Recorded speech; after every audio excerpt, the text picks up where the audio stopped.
দিনকে দিন মিয়ানমার সীমান্তে বাড়ছে আরাকান আর্মির অপতৎপরতা। সীমান্তের ওপারে আরাকান আর্মি এখন বাংলাদেশের জন্য এক ভয়াবহ মাথাব্যথার কারণ হয়ে দাঁড়িয়েছে। তাদের একের পর এক উস্কানিমূলক কর্মকাণ্ডে সীমান্তের নিরাপত্তা পরিস্থিতি মারাত্মকভাবে অবনতি হচ্ছে। বাংলাদেশের জলসীমায় অনুপ্রবেশ, জেলেদের অপহরণ, পাহাড়ি উপজাতি গোষ্ঠীগুলোর কাছে অস্ত্র সরবরাহের মাধ্যমে বাংলাদেশকে অস্থিতিশীল করে তোলার চেষ্টা করছে আরাকান আর্মি। ইতিমধ্যে আরাকান আর্মি বাংলাদেশ মিয়ানমার সীমান্তের 7টি রুট দিয়ে পার্বত্য চট্টগ্রামের পাহাড়ি বিচ্ছিন্নতাবাদী সংগঠনগুলোর কাছে অস্ত্র সরবরাহের তথ্য পেয়েছে বাংলাদেশের গোয়েন্দা সংস্থাগুলো। আরাকান আর্মির এসব অপতৎপরতা মোকাবেলায় এবার রাখাইন সীমান্তে হাই অ্যালার্ট জারি করেছে বাংলাদেশ সেনাবাহিনী। ইতিমধ্যে সীমান্ত নিরাপত্তায় টহল বৃদ্ধির পাশাপাশি খুনধুন সীমান্তে TRG-300 মিসাইল মোতায়েন করেছে বাংলাদেশ সেনাবাহিনী। TRG-300 হল তুরস্কের তৈরি একটি দূরপাল্লার ট্যাঙ্ক বিধ্বংসী ক্ষেপণাস্ত্র। TRG-300 মিসাইল 120 কিলোমিটার দূর পর্যন্ত যে কোনো লক্ষ্যবস্তুতে নির্ভুল আঘাত হানতে সক্ষম।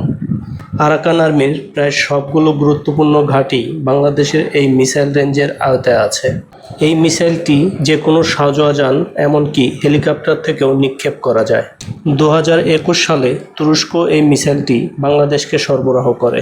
অন্তর্বর্তী সরকার ক্ষমতায় আসার পর এই ক্ষেপণাস্ত্রটি আরও বড় পরিসরে কেনার চুক্তিপত্রে সই করেছে বাংলাদেশ। নাম প্রকাশে অনিচ্ছুক এক সেনা কর্মকর্তা জানিয়েছে, আরাকান আর্মির সবগুলো ঘাঁটি বাংলাদেশ সেনাবাহিনীর গোয়েন্দা নজরদারিতে রয়েছে। প্রয়োজনে মাত্র কয়েক মিনিটের মধ্যেই মিসাইল হামলার মাধ্যমে আরাকান আর্মির প্রধান ঘাঁটিগুলো ধ্বংস করে দেওয়া সম্ভব।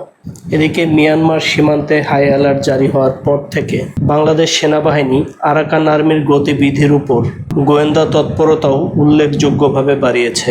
বাংলাদেশ সেনাবাহিনীর একজন উচ্চপদস্থ কর্মকর্তা জানিয়েছেন, আরাকান আর্মির ভিতরে বাংলাদেশ সামরিক গোয়েন্দা সংস্থার DGFI এর একাধিক এজেন্ট সক্রিয়ভাবে কাজ করছে। এসব এজেন্টরা সীমান্ত ঘেঁষা আরাকান আর্মির ঘাঁটিগুলোর গতিবিধি, অস্ত্রের গোদামস্থলের অবস্থান ও সরবরাহ লাইন সম্পর্কে বিভিন্ন তথ্য সরাসরি বাংলাদেশের গোয়েন্দা সংস্থার কাছে পাচার করছে। সূত্রটি আরও জানিয়েছে যে এসব গোপন তথ্যের সমন্বয় করা হচ্ছে কক্সবাজারের রামু সেনানিবাস থেকে।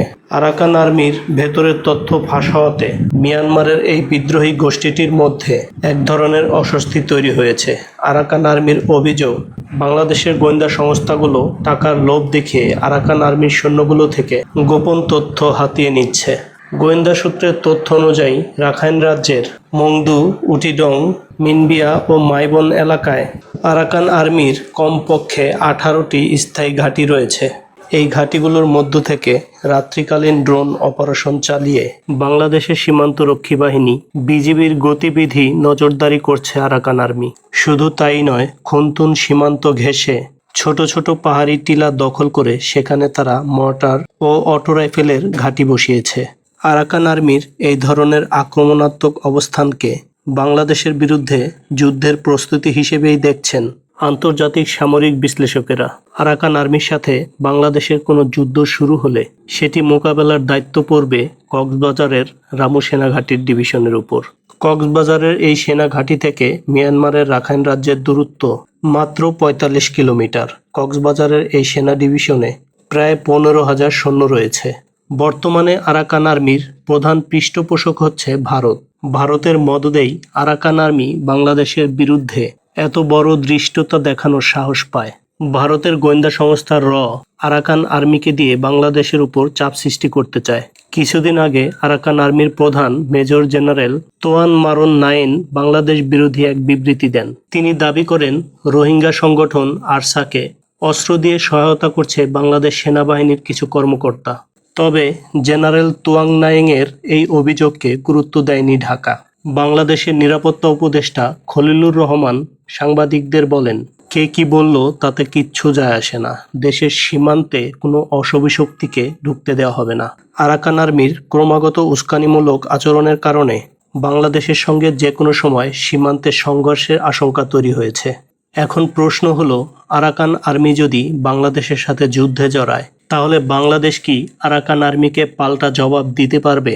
বাংলাদেশ সেনাবাহিনীর তুলনায় আরাকান আর্মির শক্তি অত্যন্ত নগণ্য। বাংলাদেশ সেনাবাহিনী যদি আরাকান রাজ্য দখল করতে চায় তাহলে বাংলাদেশের সর্বোচ্চ 3 দিন সময় লাগার কথা। আরাকান আর্মির টোটাল সৈন্য সংখ্যা মাত্র 15,000 থেকে 20,000। তাদের হাতে রয়েছে কিছু মাঝারি মানের অস্ত্র, কিছু রাশিয়ান তৈরি মর্টার আর বন জঙ্গলের ভিতরে গেরিলা ঘাঁটি। এগুলোই মূলত আরাকান আর্মির শক্তি। এদিকে বাংলাদেশের সেনাবাহিনীর সৈন্য সংখ্যা প্রায় 1,70,000। এছাড়াও বাংলাদেশের বিমান বাহিনী, নৌবাহিনী, আনসার, বিজিবি সহ বিভিন্ন ফোর্সের সব মিলিয়ে প্রায় 70 লক্ষাধিক সৈন্য রয়েছে, যেটি রাখাইন রাজ্যের মোট জনসংখ্যার থেকেও কয়েক গুণ বেশি।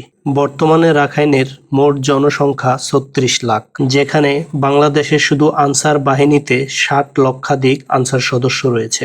সামরিক সক্ষমতার বিবেচনায় আরাকান দখল করা বাংলাদেশ সেনাবাহিনীর জন্য খুব বেশি কঠিন হবে না। তবে বাস্তবতা হলো রাখাইন দখল করা সহজ হলেও সেটিকে নিয়ন্ত্রণে রাখা কঠিন, কারণ আরাকান আর্মি গেরিলা যুদ্ধ কৌশলে অত্যন্ত দক্ষ। কিন্তু বাংলাদেশ সেনাবাহিনীও পিছিয়ে নেই। বাংলাদেশ সেনা সদস্যরাও পাহাড়ি এবং দুর্গম এলাকায় যুদ্ধের জন্য বিশেষভাবে প্রশিক্ষণপ্রাপ্ত। বিশেষ করে পার্বত্য চট্টগ্রামে বহু বছর ধরে বাংলাদেশ সেনাবাহিনীর অপারেশন পরিচালনা করার অভিজ্ঞতা রয়েছে, যেই অভিজ্ঞতা আরাকানে অভিযান চালানোর সময় বাংলাদেশকে বাড়তি সুবিধা দেবে।